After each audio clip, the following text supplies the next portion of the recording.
Saya Ira, berumur 26 tahun, berbangsa Melayu. Nama saya Muhammad Tijoni bin Abdul Haris, berusia 31 tahun, berbangsa Melayu dan sekarang ni bekerja di Dewan Bahasa dan Pustaka sebagai penolong perancang bahasa. Saya Nisa, umur 26 tahun, bangsa Melayu. Pekerjaan saya penulis skrip. Saya Fauzia, berumur 37 tahun dan berbangsa Melayu. Saya Justina Rafian, berasal dari Sabah dan sekarang ni bertugas di bahagian ensiklopedia Dewan Bahasa Pusaka. Saya Shan, umur 28, bangsa Cina. Soalan pertama, bagaimana kita mempromosikan toleransi dan pemahaman antara pelbagai masyarakat majmuk? Okey, kita boleh mempromosikan dengan meningkatkan pendidikan multicultural dalam sistem pendidikan.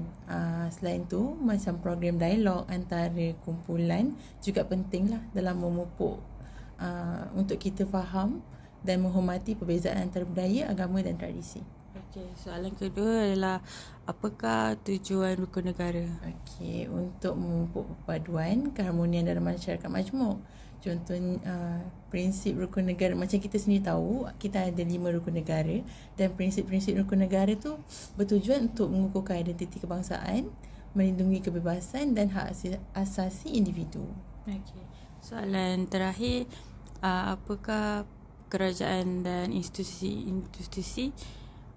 berperanan dalam memupuk perpaduan negara? Okey, kerajaan dan institusi dapat perlu memainkan peranan penting. Contohnya dengan melaksanakan program-program yang mempromosikan kesepaduan dan menggalakkan keharmonian dalam masyarakat.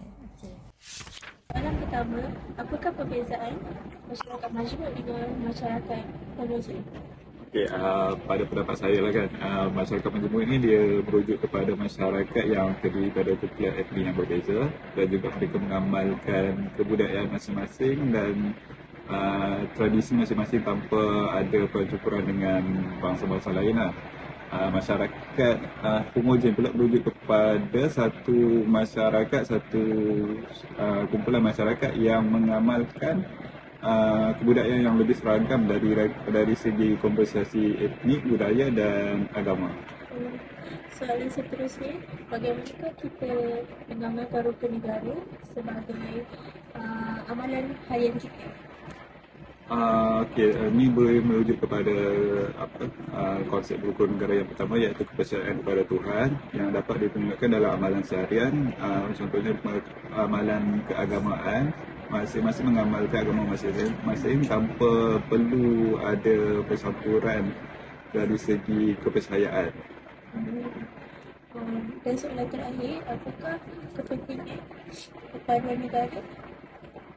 Kepentingan yang perpaduan negara pada kita lah, contohnya dalam masyarakat yang majmuk ni, yang pertama adalah kestabilan di mana kita boleh menyelakkan konflik antara kaum, agama dengan masing-masing menghormati agama dan kaum dan adat Islam masing-masing.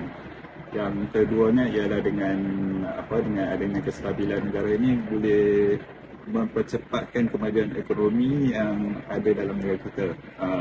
Bila kita dapat mengelakkan konflik, seterusnya kita dapat mengekalkan kestabilan ekonomi dan kemajuan ekonomi yang lebih besar. Soalan pertama, bagaimanakah faktor seperti budaya, agama dan bahasa mempengaruhi masyarakat majmuk? Okey, disebabkan negara kita ni terkenal dengan masyarakat majmuk. Kita ada Melayu, Cina, India, kita adanya kepelbagaian agama, maka sebenarnya ia akan melahirkan kita sebagai negara yang bertoleransi lah antara sesama lain. Untuk soalan kedua, apakah tujuan rukun negara? Okey, rukun negara ni sebenarnya dia membantu rakyat untuk membentuk perpaduan.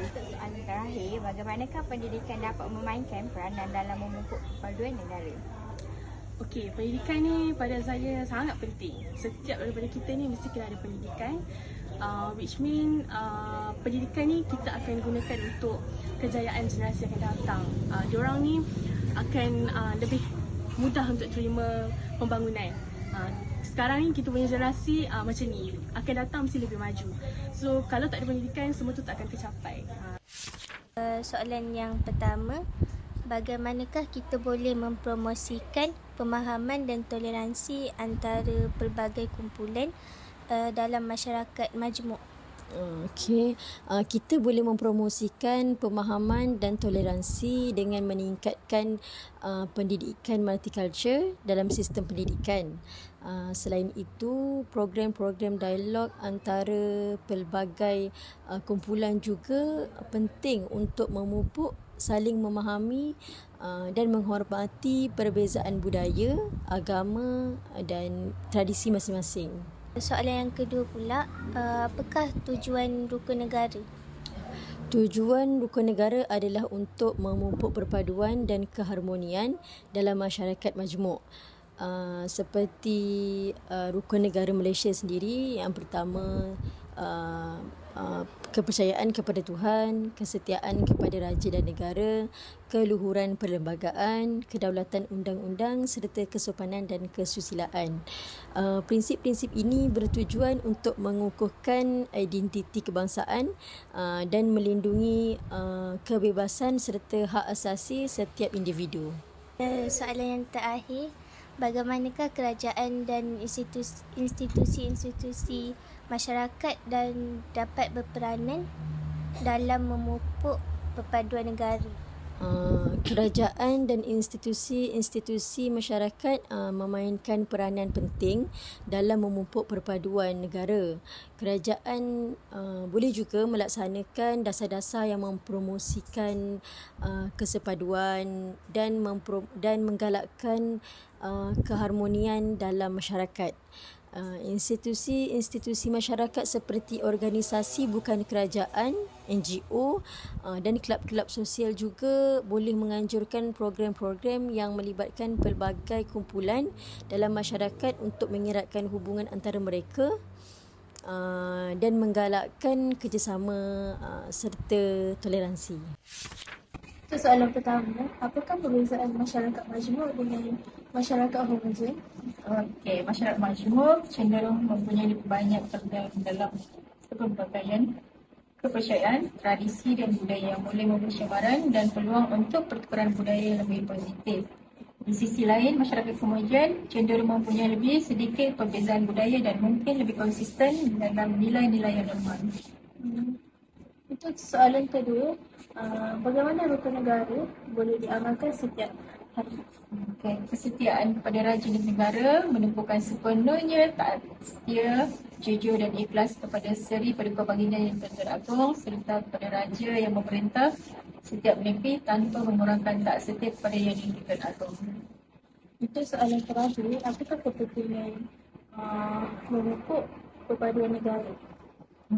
Kesejahteraan sosial, perpaduan membolehkan masyarakat bekerjasama untuk menangani isu sosial seperti kemiskinan, kesihatan dan pendidikan dengan lebih berkesan. Di samping itu, boleh memelihara identiti dan warisan budaya, memupuk perpaduan juga membolehkan anggota masyarakat menjaga dan menghormati pelbagai budaya, tradisi dan identiti yang ada dalam masyarakatnya tanpa mengorbankan keselamatan atau keamanan. Soalan yang pertama, apakah yang dimaksudkan dengan masyarakat majmuk? Yes, masyarakat majmuk ni adalah penduduk dalam satu kawasan yang berbilang kaum dan berbagai bahasa, itu juga berbagai budaya. Jika soalan yang seterusnya, apakah prinsip-prinsip rukun negara? Yang pertama, kepercayaan kepada Tuhan, kepercayaan kepada raja dan negara, keluhuran dan perlembagaan, kedaulatan undang-undang dan kesopanan dan kesusilaan. Alright, yang soalan yang terakhir adalah bagaimana kerajaan boleh memupuk perpaduan dalam sesuatu negara? Untuk memupuk